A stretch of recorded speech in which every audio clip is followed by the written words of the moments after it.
days after the election, and yesterday I had a really hard time trying to pinpoint why I don't think I've ever felt more heartbroken and hopeless as I do now.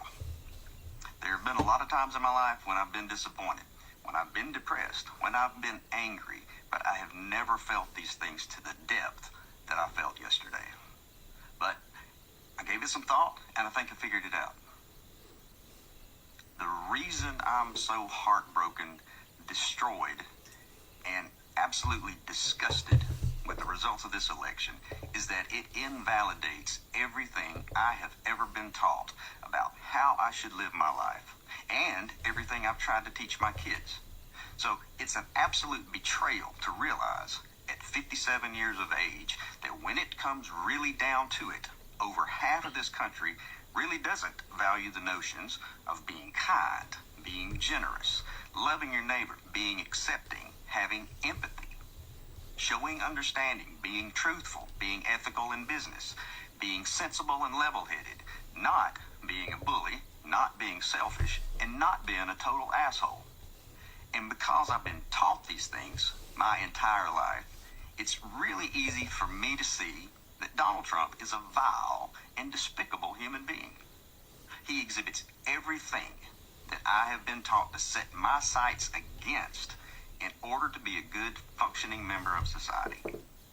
But now, over half our country supports this person and believes that he's the one who's going to make America great. Well, hey, here's a secret.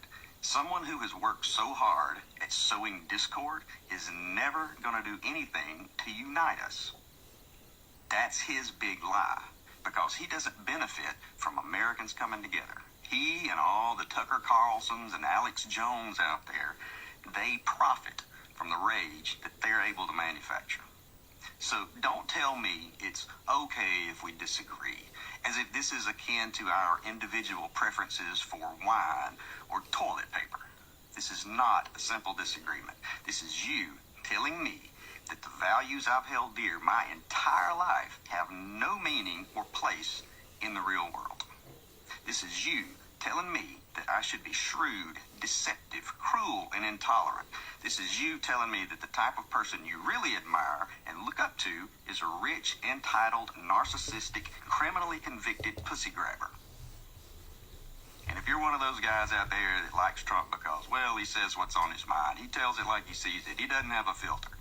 Yeah, sometimes you need a filter. There was a time, not that long ago, when being an asshole wasn't cool.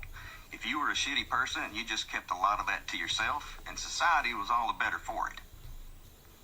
But now it's all, let's make America great again. And what I'd like to know is, what specific time in American history are you talking about? What year exactly? Because for a lot of folks, this right now, this current time in American history is the greatest. And you know that. And for some reason, you don't like it. It's like this crazy idea that giving certain rights to someone else somehow takes some of yours away. Or are you just pissed that you're not special anymore? And so you can feel special again, you'll be more than happy to drag us all back 70 years when our black brothers and sisters had to drink from separate water fountains, or back when if you were non-straight, you had to stay in the closet. Personally, I'd like to go back to a time when assholes had to stay in the closet. And don't tell me, oh, don't be stupid, you're getting it all wrong. It's really about none of that. It's really about the economy. As if that excuses the behavior. You're willing to overlook all the other fascist rhetoric because all that's doing is showing your wives and your daughters and minorities and LGBTQ and other marginalized groups that you're completely willing to throw them under the bus as long as you can save 5 cents a gallon on gasoline. Did your stock portfolio get a bump yesterday? Well, good for you. Maybe you can sit offshore on your new boat and watch this country burn to the ground. The reality is that as a country, we have the opportunity to take the high road, to stand for something higher than our basest instincts, to stand for equality and fairness, to stand for the overall good of everyone. But over half of y'all kept us from taking it. and the whole world was watching. And you know who else was watching? Your non-white friends, your non-straight friends, your wives, your kids, your daughters. So to anyone who actually does claim to value those higher ideals, you know, the ones I mentioned earlier, the ones we were taught as kids in Sunday school. Yeah, Christians, remember Sunday school?